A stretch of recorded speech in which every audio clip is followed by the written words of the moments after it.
whaataro whātu pa ia malmamalu o le tātou atunu pele o Samoa e whaawai I le atua. I nā hawhiwhi o maia ma liu mai susu mai e tātou awelevi inga whaawhetai le atua. Ona o ia e ona le mālosi o malawa. O ia o lo mawhai ai ona tātou wholau I wholaunga le leo tātou atunu. Ia tātou tatalo. Thank you, Lord Jesus, for this day that you have made. We shall rejoice and be glad in it.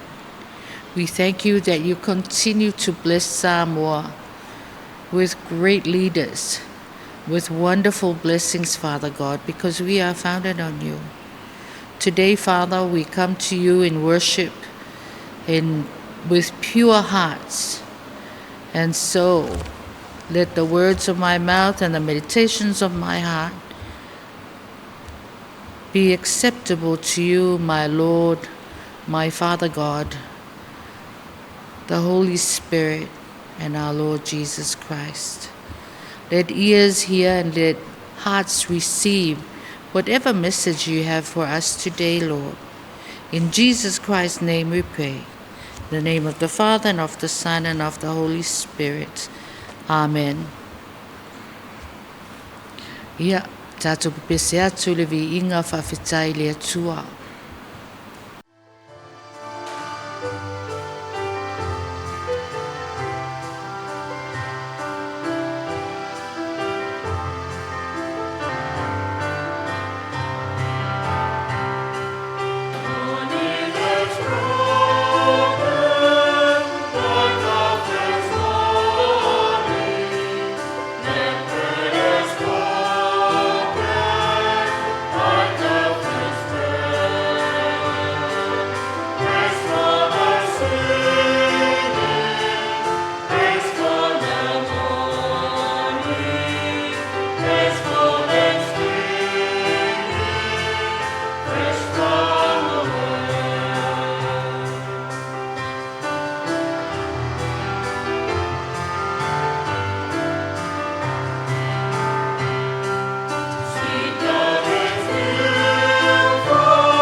O le whaitauina o tātou tuspa ia, e maua mai lea, e le tusia mātaio, o le mta upo e luas fotolu, mai le whai upo mua, se io o le sefulu ma le lua, ma o le a o whaitauina.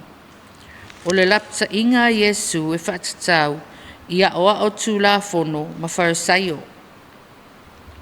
O na whetalai atu leo Yesu I tangata atoa ma ona soo, Wa o tu la fono ma farisaio. Wa to ofia e whaamatala ina le tu la fono a mose. O lea, ia o tau siusta iai. Ma ia whai mea umala tau te whaatonu inai o tau. Ai aua tau te whaataitai. Ia la tau a mionga. Awai ese a la tau a onga. Ese a la tau a mionga. Wa saunia e la tau ni a venga mamafa, e whae e ua tangata. A ua lea I lava maseisi, o I la tau, e wha ngā oi, sona tamai mai lima, e whesoso ani atuai, I le tau aveina o ia avenga. Ua whaia fo ia I lātou, mea uma ina ia I le vaainga a tangata. Ua whaatele mea e tausiai upu. Mai le tusi, e tusi o lātou mua ulu ma lima. Ma ua whaalau tele pito I lalo o lātou ofu. E sa ili lava I lātou no fuanga pito mamalu I whainga ai. Ma no fuanga sili, whaapitoa I le sunako. E mana nao fo'i ia whaaloaloina I lātou, I mea potu ai tangata. Ma ia tā ua I lātou o ao, ai peitai. Awa ne I ta ua se isi o outou, o le ao, awa o uso uma outou. E tasi fo'i lo outou ao. Awa fo'i ne I whaingoa ina e outou se isi le larolangi le nei, o le tamaa. Awa, e tō tasi lo outou tamaa I le langi. Awa fo'i ne I tā ua se isi o outou, o le whaiaonga. Awa na o le keristo tō tasi, le lo outou whaiaonga. O le tangata o outou ua sili lo na mamalu. Ia avea o ia, ma outou au auna. O le fia sili e whaamau alalo ina. A o le whaamau alalo e whaea ina. Ia whaamanuia mai le atua le whaitaunga o lana tusi pa ia. But what it really points to, from this reading from Matthew chapter 23, verses 1 to 12, explains fully in one sentence. The greatest one among you must be your servant. Whoever makes himself great will be humble, and whoever humbles himself will be made great. O tatou whamalo si au le nei aso. O le e au mai lava le tuspa ia. E tau le whaamatala ina. Le tā ua o le nei tusi, le tā ua o le upu, o lo au mai e Yesu. O le vai aso lea, o le toi vai aso lea, o na wafio atu lola ia leo Yesu, I le sā tau, a wale whaamangalo ino atu atu wangasala. Tau fo e vai taimi lea, le tau whaaperitania ina, o le Passover, o lona winga, o le a whaia Yesu Keriso, se vāwenga tele, ina ia whaasao ina umatangata. O lea la, e whai maila na apo inga. Ina ia tātou mātaala, mā o ao, ma whaalongo, I tū la whono wā o ina, e tangata o le tuspa ia, e a tātou whai au, ma tūlanga umawhapena. Ai ia tātou whaalongo longo malatutoa, maustai.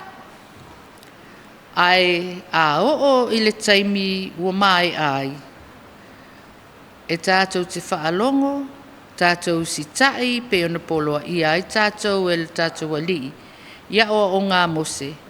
Ai ia tātou mataala foi. Ia awane I tātou ta ia. Ia mio a tangata e popoto lea o ino tuspa ia. O le taimi lea, o loa o tau mawhaia Yesu e ao lona au soo. Ma e o loo muli atu ia te ia. O na tū lai mai ei leo le fesili, wale wa a matanei o na tātou sa ili. O ai soo Yesu. O ai soo Yesu. Ia o tātou le nei vai tau. O maea o na whaia Yesu le ngaluenga. O soo Yesu o oe maau. O lona winga. A tātou wa o ina le tūlafono Mose, ma tūlafono umale ali. Ia tātou so solo ai ia tātou wa mio. Awale a vea nisi I tūlanga. I tutonu lava o le tātou wa tunu I mea whai ma mea whapena. E alu ese ai tātou, ma mea o umana o ina I tātou. A whai mai lava le tusi pa ia, ma le awa onga ia e alofa i lou tama ma lou tina. Ia na ia whaaleva ina i o waso. Ia o le mea le na e whai. Ai le whapea e whai tau le tūla fono. Ma awa o tātou i tūla fono. Ai umai e se tātou a mionga e whai. E le o si ina, e le whaalo alongia i tātou mātua. A whai mai fo ia le tūsi o tūla fono. Ia e alofai, ia e momoa na e lofai le atua. O lona winga, ia e alofa i le atua. Ai le whaapea. O le alofa lai le atua, o le tele ia o mea e tātou te wā ai. O le alofa o le atua ia e tātou, le a fo ina au maelo na alo to tasi, ina awane i whano se e tasi. O le ala le mea tātou te whaia. Ona o lewa tātou i lo tūlanga le nā. Ona tātou atu loa lea, e tau mawhai. E a o tau wina o tātou uso a tangata, ma tātou whanau, ia awane i ngalo le ngalu wenga le atua, na whaatino o le alofa muti vale ia i tātou.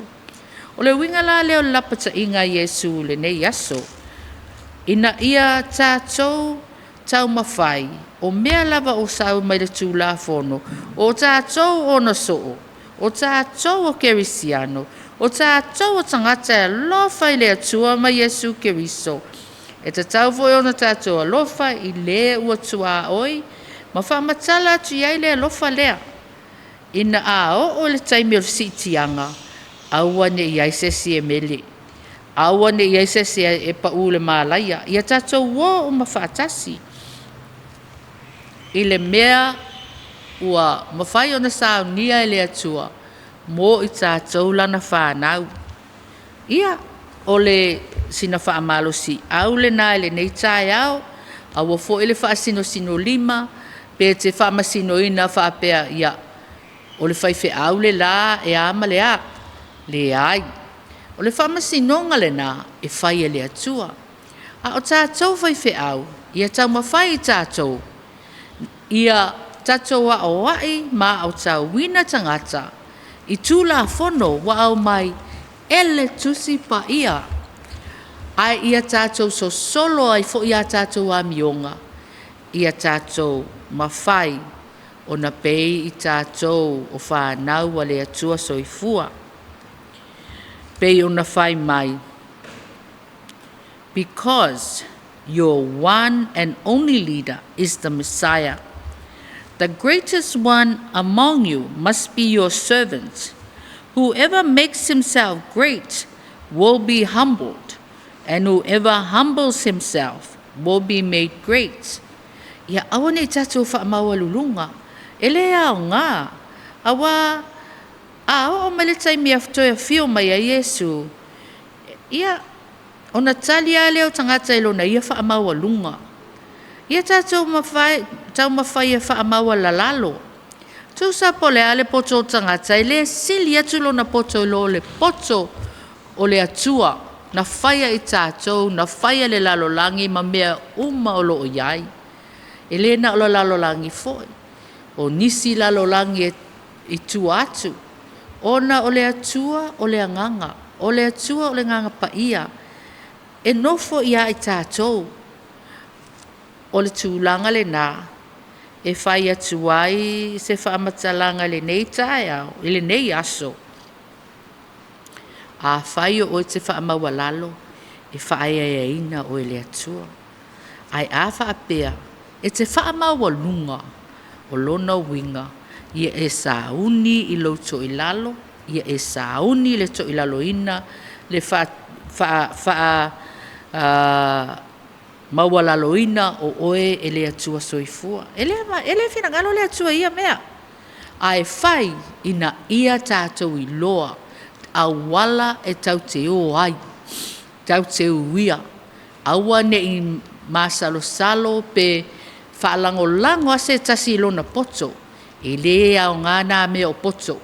O poto, ma le whaafia poto. E o whaatasi. Ia mau atua ia ene mea tau te le maana nao. E alu ye seisi. Awa e toe o se anga. Toe a fio mai Yesu. Ia fio mai Yesu. o lo o tātou fia ia te ia, o tātou whaamawa lalo, ma whai le tūlanga lea e whita laima ia Yesu i le aso le nei. Ia tātou, a o atu, le lei, tūlafono mose, tūlafono uma ia lo au mai tuspa ia. Ma tātou so solo ai ia mio. I le suafa o tamā ma le alo ma le anganga pa ia. Amene ma amene. Let us pray. Father God, we continue to give you thanks for all who you are. That you are the one sitting on the throne and that you are our true God. Our God for which Samoa is definitely founded. Lord God, we have listened to your lessons today. Bless Father Moya Iseu, our Archdeacon Moya Iseu Raymond Beetham. Thank you, Lord, that he leads us, that he is our priest in charge, that he is our Archdeacon who continues to teach us these things that we must obey and that we must read our Bible every day. We thank you for all these things and especially for your lesson today, that we must humble ourselves. For whoever is humble will be excelled by you, Father God. And whoever is not humble, you will left to his or her own peril. Please, Lord, let us all know and let us all be brave to tell each other that it's not about what the world gives us. It's not about anything, but all about you, Father God. Thank you for Jesus Christ, who died on the cross, through whom our sins have been forgiven. Thank you, Father God, for our Holy Spirit, who lives within us and guides us every day of our lives. In Jesus Christ's name we pray, in the name of the Father, and of the Son, and of the Holy Spirit, and we all say, Amen.